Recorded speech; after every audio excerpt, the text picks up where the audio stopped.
Este é Josh Phillips, que foi condenado à prisão perpétua aos 14 anos pelo assassinato brutal de sua amiga e vizinha, Madeleine Clifton, de 8 anos. Este foi o momento em que a mãe histérica de Mary relatou a situação após perceber que sua filha estava desaparecida. Hey, Jean? Jacksonville 911. Yes, sir. Hi. This is went out to play this afternoon. I thought she was with her, and now she's missing. A mãe frenética descreveu sua filha para a operadora em um esforço desesperado para encontrar Mary. Pair of shorts. She had on a pair of shorts and a red T-shirt. She blonde hair, black No, hair. she's got reddish brown hair. It's actually a brown with an auburn tint to it. What's it's her name? Short. Her name is Maddie. A operadora garantiu à mãe aflita que a polícia ajudaria a encontrar sua filha. Honey, Maddie is gone. No. Okay, my husband just pulled up, but she's not with him, of course. Okay, the police are going to be there shortly, ma'am, okay? Thank you. Bye-bye. Bye. Mas seu pior medo logo se tornaria realidade. A pequena Mary havia partido para sempre. O que começou como mais uma sessão de brincadeiras entre duas crianças logo se transformou em um dos assassinatos mais cruéis da história dos Estados Unidos. Em 3 de novembro de 1998, Josh Phillips estava sozinho em casa quando Mary apareceu, pedindo-lhe para sair e jogar beisebol. Phillips não tinha permissão para receber amigos enquanto seus pais não estavam em casa, mas saiu para brincar no quintal mesmo assim. Mas enquanto se divertiam, Phillips acidentalmente acertou a bola no olho de Mary, fazendo-a sangrar e chorar alto. Phillips entrou em pânico e, temendo a reação dos pais que estavam prestes a chegar em casa, fez o impensável. Ele arrastou Mary para dentro da casa e a golpeou várias vezes com um taco de beisebol para fazê-la parar de chorar antes de colocá-la embaixo da cama. Mais tarde, Phillips voltou ao quarto e descobriu que Mary ainda estava viva e gemendo debaixo de sua cama. Mas o que ele fez em seguida foi realmente horrível. Phillips retirou o colchão e cortou a garganta dela. Depois, a esfaqueou várias vezes, encerrando sua vida. O desaparecimento de Mary foi reportado por volta das 5 horas da tarde daquele dia. A polícia e voluntários procuraram a menina de 8 anos por 6 dias, com o próprio Phillips participando da busca por sua vítima. Mas no dia 10 de novembro, a mãe de Phillips entrou em seu quarto e encontrou o corpo de Mary. Ela não perdeu tempo, saindo imediatamente de casa para relatar o incidente à polícia. Phillips foi preso mais tarde naquele dia em sua escola e confessou o assassinato, narrando o que havia acontecido. Seu julgamento começou em 6 de julho de 1999 e durou apenas 2 dias. Os promotores contestaram algumas partes da história de Phillips, sugerindo que o assassinato poderia ter sido motivado sexualmente. Quando perguntado por que o corpo de Mary estava sem roupas, Phillips afirmou que as roupas saíram enquanto ele a arrastava para o quarto. A autópsia não encontrou evidências de agressão sexual, mas a falta de sujeira e areia no corpo de Clifton não sustentou a alegação de Phillips. Além disso, nenhum sangue foi encontrado no quintal ou na bola de beisebol com a qual ele afirmou ter acertado Mary. Phillips foi condenado por assassinato em primeiro grau e sentenciado à prisão perpétua sem possibilidade de liberdade condicional. I'm certain that on Judgment Day, you, Joshua Earl Patrick Phillips, will be given a far harsher sentence than I can impose. Until that day, it is the sentence of this court that you be delivered by the sheriff of Polk County into the custody of the Department of Corrections of the state of Florida to be confined in prison without the benefit of parole for the rest of your natural life. Ele foi concedido um novo julgamento em 2016, mas mesmo que sua sentença de prisão perpétua fosse mantida, Josh Phillips, que agora tinha 33 anos, tinha algumas palavras a dizer. This is for the family of Maddie Clifton. I've wanted to say this for a very long time, and I'm grateful that this chance to do so in person has arrived.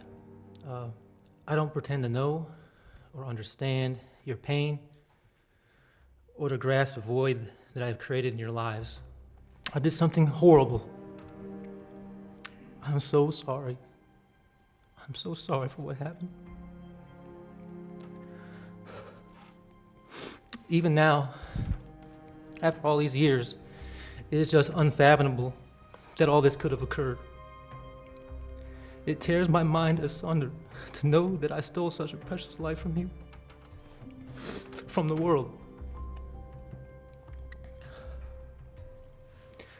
I so wish I could take away your pain. I thank God that I've been able to continue on in life and grow. But not a day goes by that I don't think of what led me to where I'm at. Not in prison, but in life. I pray every day that you're able to live your lives in spite of the injury I've caused you. Mas por mais horrível que tenha sido o crime de Phillips, este próximo caso de assassinato foi ainda mais perturbador, envolvendo 2 garotos de 13 e 4 anos. Este é Eric Smith, de 13 anos, condenado pelo assassinato de Derek Joseph Robbie, de 4 anos, em Steuben County, Nova York. Em 2 de agosto de 1993, Smith estava andando de bicicleta para o acampamento de verão, quando notou Derek Robbie, de 4 anos, caminhando sozinho para o mesmo acampamento. Smith atraiu o menino para a floresta, onde o estrangulou até que ele desmaiasse. Em seguida, usou uma pedra para bater nele várias vezes. Para tornar as coisas ainda mais estranhas, Smith pegou o Kool-Aid da lancheira de Robbie e despejou-o nas feridas abertas da vítima. A mãe de Robbie foi buscá-lo, mas ficou devastada ao saber que ele nunca chegou. Após 4 horas de busca, o corpo de Robbie foi encontrado na floresta,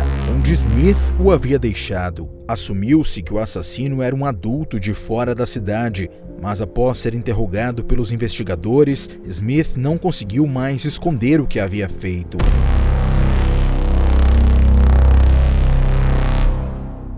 Então, finalmente, em 8 de agosto de 1993, ele confessou a sua mãe, que informou a polícia. Ele foi imediatamente preso e assim começou o caso de assassinato que fez manchetes nacionais nos Estados Unidos. What drives a child to kill another child? That's the heart-wrenching question being asked in a tiny New York village, where a jury today began considering the case of a 14-year-old boy on trial for murder. His victim, a 4-year-old boy. Smith foi julgado como adulto, tornando-se o réu mais jovem julgado como adulto na história do estado de Nova York. O policial que entrevistou Smith agora descreve a narração do crime pelo garoto. Said he knelt down by Derek, and right in the right part area where he had hit him with his rocks all these times, he said 3, hit him in the head and there was some blood there. He took the Kool-Aid and he did his hands like this. He said, so he took the Kool-Aid and I poured it into those cuts. Those are his words. I poured it into the cuts. I said, what forever did you do that for? I don't know, I just did. Mas nem todos ficaram surpresos ao ouvir sobre o crime horrível do jovem de 13 anos. Alguns dos vizinhos de Eric Smith relataram que o garoto sempre exibiu comportamentos perturbadores. They were both sleeping in the living room. My son took the recliner and Eric took the couch. And evidently my son fell asleep, but Eric didn't, because my son said he had woke up with a burning feeling, something hot. And when he totally woke up, Eric had a lit cigarette laying on his nose. He'd burn his face with the cigarette. When Eric was about 9, he used a clamp from a vacuum cleaner to slowly strangle the cat to death. Mas a defesa tinha uma explicação. Eric Smith suffers from a mental disease that can be characterized as a rage disorder. Eric Smith estava constantemente sendo intimidado na escola por sua aparência, e assim foi alegado que seu transtorno de raiva foi o que o levou a cometer o crime. He builds up inside himself, from whatever sources produce anger, he builds up rage. And it doesn't express itself, and then the rage explodes. Mas apesar dessa alegação, o veredito do júri foi unânime e não a favor do réu. So you find the defendant guilty of murder in the second degree? Eric Smith foi condenado ao máximo disponível para assassinos juvenis, a vida inteira na prisão. Mas vários anos depois, um Eric Smith adulto explicou por que cometeu o assassinato. Em outubro de 2021, Smith foi concedido liberdade condicional após 27 anos de encarceramento. Ele foi finalmente liberado da prisão em 1º de fevereiro de 2022, mas no próximo caso, um menino jovem decidiu acabar com a vida de seus próprios pais. Este é Daniel Patrick, de Wellington, Ohio, que aos 16 anos assassinou sua mãe e atirou em seu pai por causa de um videogame. At trial, the evidence would have indicated that on the date in question, Daniel Patrick did cause the death of his mother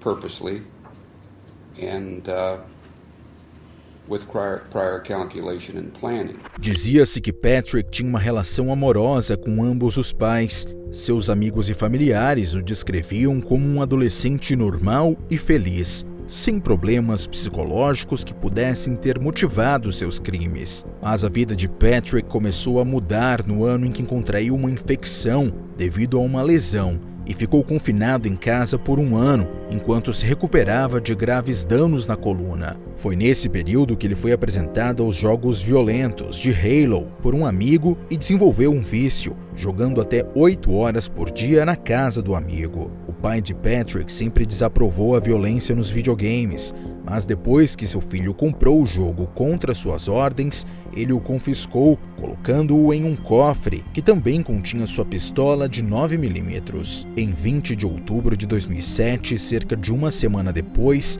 Patrick encontrou a chave do cofre de seu pai e roubou tanto o jogo quanto a arma. Naquela noite, Patrick se aproximou de seus pais por trás, enquanto eles estavam sentados no sofá, e atirou nos dois, colocando a arma na mão do pai, para parecer um assassinato seguido de suicídio. Ele tentou fugir do local na van da família, mas foi preso a caminho da casa de um amigo. No entanto, quando os investigadores questionaram o adolescente, ele apresentou uma versão totalmente diferente do que aconteceu, tentando ao máximo chorar lágrimas falsas. I was sitting in my room, and then my dad was just yelling, just screaming at my mom.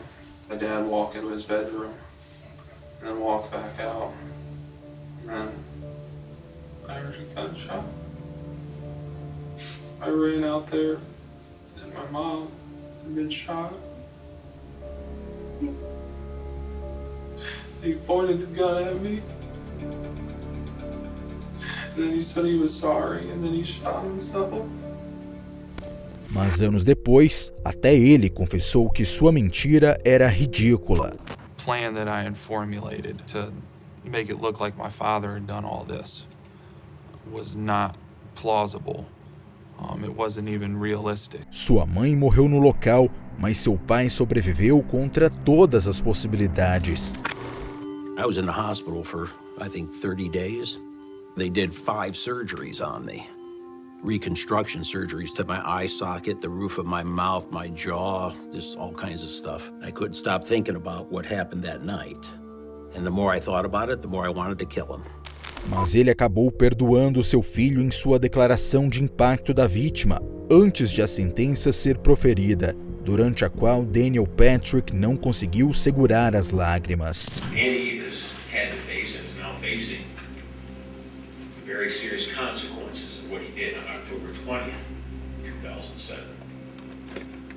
I know, without any doubt, he has severe regret, remorse, and guilt over what he did to his mom and I that evening. I can't count the number of times he has told me that he is so sorry for what he did and he'll never be able to forgive himself. I can also count the number of times he has told me that he is so happy that I survived and so glad to still be able to see me. He's told me that numerous times.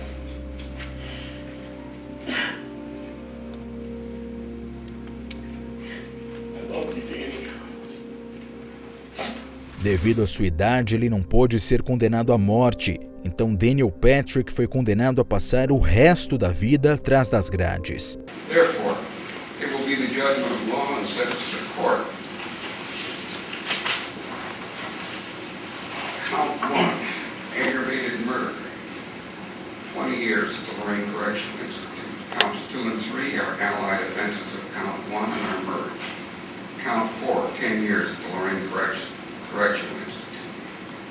Counts 5, 6, 7, 8, 9, and 10 appear to be allied offenses to count 4, and they are merged. Count 11, 5 years at the Lorraine Correctional Institute.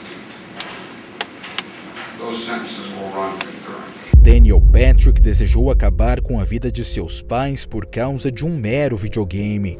Mas às vezes o crime violento não é aleatório e resulta de anos de dor e abuso, como no próximo caso. Conheça Sarah Cruzan, que em 1995 foi condenada à prisão perpétua aos 16 anos de idade pelo assassinato de George Howard, o homem que a forçou a se prostituir quando ela era apenas uma garotinha. Cruzan tinha 11 anos de idade quando conheceu Gigi Howard, que seria seu pai substituto. Mas quando se conheceram, ele começou a prepará-la para uma vida de prostituição, a qual ela foi forçada aos 13 anos. Gigi would start to take me or my little friends to roller skating or to the mall and stuff and everything. And he was like a father figure. He had sex with me when I was 13, and he's a very he uses his manhood to hurt, like break you in, I guess. Gigi's hours were from 6 in the evening to about 5:30 to 6 in the morning. The girls would bring their money and give it to him and stuff. He was like married to all of us, I guess. That's just how they do. Sem ninguém para recorrer, Cruzan foi levada a tomar medidas drásticas. Ela iria acabar com a vida do homem que a abusou e a vendeu como escrava. Em 9 de março de 1994, Cruzan concordou em encontrar Howard para um encontro e passou a noite com ele em um motel. Na manhã seguinte, Cruzan atirou em Howard no pescoço a queima-roupa, pegando as chaves do carro e $1.500 da carteira dele. O corpo de Howard foi descoberto e o cartão de identidade de Cruzan foi encontrado na cena do crime. Ela foi presa alguns dias depois e confessou o crime. Em 11 de maio de 1995, um júri do Tribunal Superior de Riverside a considerou culpada de assassinato em primeiro grau e ela foi condenada a passar o resto da vida na prisão. Mas durante o julgamento, seu abuso não foi admitido como evidência e ela não teve permissão para falar sobre isso. Em 2009, 12 anos após sua sentença, ela foi entrevistada pela Human Rights Watch, onde finalmente pôde falar sobre seu passado abusivo e expressou arrependimento pelo seu crime. I've always tried to educate myself though, as far as reading books and things like that, but I didn't think I could excel. You know? And who wants to excel in prison? I mean... Em janeiro de 2013, sua sentença foi reduzida para homicídio culposo de segundo grau e 19 anos, tornando-a elegível para uma audiência de liberdade condicional. Em 31 de outubro de 2013, ela foi liberada da Central California Women's Facility, em Chowchilla, Califórnia, e hoje é uma das ativistas dos direitos humanos popular. Mas apenas 2 anos após o assassinato de seu cafetão, outro menor da América cometeu um assassinato premeditado, desta vez envolvendo vítimas totalmente inocentes. Aqui está Michael Carniel, de 14 anos, que em 1997 realizou um tiroteio em uma escola, assassinando 3 pessoas e ferindo várias outras. Michael Carniel havia roubado várias armas de fogo, tanto de sua própria casa quanto da casa de um vizinho, para executar seu plano. Em 1º de dezembro de 1997, ele escondeu uma espingarda e um rifle em um cobertor, e os levou para sua escola, fingindo que eram parte de um projeto de arte no qual estava trabalhando. Ele também carregava uma pistola Ruger Mk2, calibre 22, carregada em sua mochila. Ao chegar, ele colocou seus protetores de ouvido e pegou a pistola. Ele disparou 10 tiros em rápida sucessão contra um grupo de alunos, tirando a vida de 3 meninas e ferindo outros 5 estudantes. Após o tiroteio, Carneal colocou sua arma no chão e se rendeu ao diretor da escola.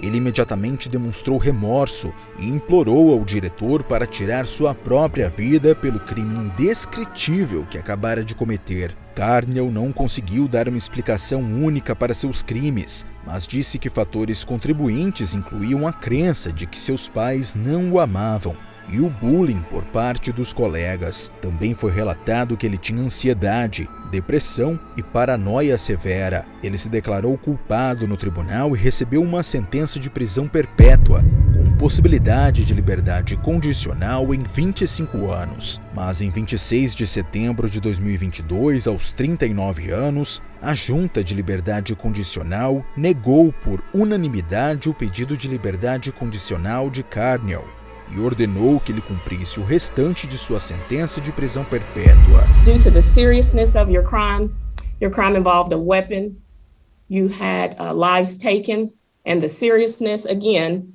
it is the decision of the parole board today to allow you to serve out the remainder of your sentence. Thank you, sir. Mas ao contrário de Carneal, alguns adolescentes assassinos contam com a ajuda de amigos para cometer seus crimes, incluindo o brutal assassinato da própria mãe. Este é Nathan Ibanez, que aos 16 anos foi acusado de assassinato em primeiro grau por matar sua própria mãe, Julie Ibanez, de 43 anos. My name is Nathan Ibanez. I'm a young prisoner in the United States correction system. I've been incarcerated since I was 16. Disse que Nathan sempre desprezou sua mãe pelo abuso que sofreu em suas mãos, mas enquanto o adolescente estava no ensino médio, sua vida tomou um rumo ruim. Ele começou a fumar maconha e a faltar às aulas na escola. A mãe de Nathan temia que seu filho estivesse sendo influenciado por más companhias, especialmente um amigo chamado Eric Jensen, e assim, na tentativa de oferecer ao filho uma chance de uma vida melhor, ela decidiu enviá-lo para uma escola militar. Mas Nathan não tinha nenhum desejo de deixar sua vida para trás. Então o adolescente concebeu um plano impensável: tirar a vida de sua própria mãe. Ele contou seu plano ao amigo Eric, que concordou em ajudá-lo a limpar a cena do crime após o assassinato. E assim, na sexta-feira, 5 de junho de 1998, Nathan Ibanez atacou sua mãe com uma pinça e, após uma luta, a estrangulou até a morte. Eric testemunhou o assassinato, mas não interferiu. Apenas ajudou a limpar a cena do crime. Na manhã de 6 de junho, Nathan tinha ido enterrar o corpo de sua mãe, quando um delegado do xerife do condado de Douglas avistou seu carro com o porta-malas aberto. Atrás do carro estava Nathan, usando luvas brancas manchadas de sangue. E ao lado do carro havia um saco de dormir vermelho, com pés humanos saindo pela extremidade. Nathan foi preso imediatamente. Tanto Nathan Ibanez quanto Eric Jensen, que tinha apenas 17 anos, foram condenados à prisão perpétua. Mas 2 décadas depois, Jensen teve um novo julgamento e foi libertado. No entanto, alguns crimes são tão horríveis que o criminoso não merece jamais sair da prisão.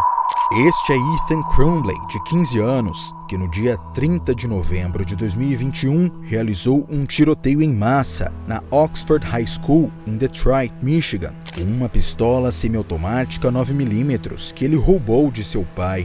Ele assassinou 4 colegas de escola e feriu outras 7 pessoas. No dia 1º de dezembro de 2021, Crumbley foi indiciado como adulto por 24 crimes, incluindo assassinato e terrorismo. Ele se declarou culpado de todas as acusações e 3 anos após o tiroteio, Ethan Crumbley foi condenado à prisão perpétua, sem possibilidade de liberdade condicional, além de mais 24 anos adicionais. Antes de ser anunciada a sentença, as vítimas e suas famílias tinham algo a dizer ao atirador de Oxford. I reached my hand over my head and I realized it was Hannah. I could hear her groaning beside me. Someone will come help us. Don't worry. Just keep breathing. Just please stay with me. I said that to her 1,000 times. My daughter's lifeless body was laying on a cold metal gurney.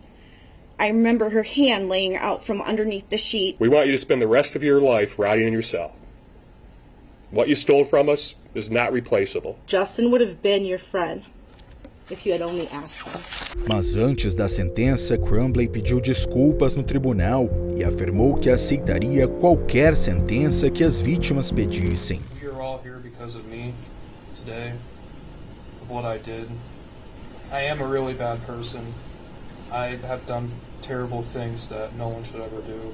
I've hurt many people, and that's what I've done, and I'm not denying it, but that's not who I plan on to be. All I want is for the people I hurt to just have a final sense of culpability that justice has somewhat been served in any capacity that they can recognize it with. Any sentence that they ask for, I ask that you do impose it on me, because I want them to be happy. I really am sorry for what I've done, for what I've taken of them. I cannot give it back, but I can try my best in the future to help other people, and that is what I will do. Embora o crime de Ethan Crumbley tenha sido brutal, este próximo par de meninos pequenos assassinou cruelmente uma senhora idosa, apenas para roubar um pouco de dinheiro. Estes são Nathan Pape e Antônio Barbio, dois meninos de 13 anos que em setembro de 2012 assassinaram Barbara Olson, de 78 anos, bisavó de Antônio, tudo para roubar $150 para pizza e maconha. We were gonna try to scare her to get money and then use force if needed. Okay. And when you say use force if needed, was there a discussion about what type of force you might use? An attack, I guess to kill. Os meninos entraram na garagem de Olson através de uma porta destrancada, mas quando a gentil senhora encontrou os intrusos, ela os convidou para dentro de sua casa, onde foi assassinada com um machado e um martelo. Ambos os adolescentes testemunharam que acertaram Olson não mais do que 8 vezes entre eles, mas a autópsia revelou que ela havia sido golpeada no mínimo 27 vezes. Pape disse que acertou Olson 2 vezes com um martelo, apenas porque temia que Barbio pudesse se voltar contra ele. Mas Barbio testemunhou que eles revezaram os golpes em Olson com um machado. We got in, and then I looked to Nate and nodded and shook my head as in yes or no. He nodded, and then I took the first swing. Okay. And when you say that you took the first swing, is with the hand axe? Yes, sir. We went into the living room where she was, and Antonio picked up the hatchet and struck her with the blade side of the hatchet. And he called me over because it got stuck and we both had to pull it out. Nathan Pape foi condenado à prisão perpétua com elegibilidade para liberdade condicional após 31 anos, quando ele terá 45 anos. No entanto, ele expressou seu arrependimento. I just want to say that I'm truly sorry for everything that happened. I truly regret every single thing that happened that day. Every single day that went by, I wish I could go back in time to stop everything from happening. That's it. No entanto, Antônio Barbio recebeu uma sentença pior, prisão perpétua, com elegibilidade para liberdade condicional após 36 anos. Mas ele estava tão sobrecarregado que não conseguiu ler sua própria declaração. I know I don't show my emotions much, and I myself am not sure why, but that doesn't mean I don't.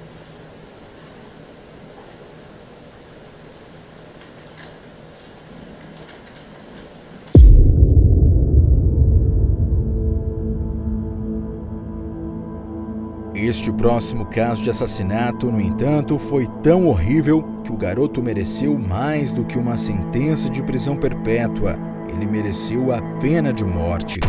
Este é Nicholas Cruz, de 19 anos, condenado à prisão perpétua pelo assassinato de 17 estudantes em uma escola de ensino médio em Parkland, Flórida. Tudo aconteceu na tarde de 14 de fevereiro de 2018, na Marjory Stoneman Douglas High School, em Parkland. Cruz foi visto se aproximando do prédio da escola, carregando um estojo para rifle e uma mochila. Armado com um rifle semiautomático estilo AR-15 e vários carregadores, Cruz entrou no prédio de sua antiga escola e começou a atirar em alunos e professores, matando 14 alunos e 3 membros da equipe escolar, enquanto feriu outras 17 pessoas. Cruz então saiu do prédio da escola sem ser notado entre os outros alunos que fugiam, mas foi parado pela polícia a 3 quilômetros da escola e preso como suspeito do tiroteio. Em 20 de outubro de 2021, 3 anos após o incidente, marcado como o tiroteio em escola mais mortal na história dos Estados Unidos,